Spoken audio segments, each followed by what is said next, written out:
বাংলার সম্রাট এজিদ, আমি লোক সমাজে শুনতে পারলাম তোমার বুকের পাটা বলে অনেক শক্ত। আমি দেখবো তোমার বুকের পাটা কত শক্ত। আমি আসবো আগামীকাল। ওরে কি শরবত বাবা রে, কাহাওয়াইলা গো সকিনা।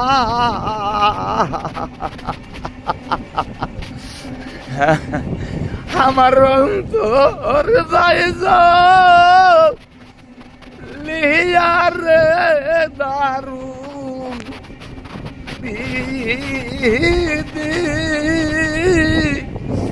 দিদি রে আমার। জয়নব, তুমি আমাকে কিসের শরবত দিয়েছো জয়নব? স্বামী গো, আমি যে শরবতে দিয়েছি স্বামী। ওরে তোমার শরবত খাইয়া কলি যা জলে গো, আমি সহিতে না।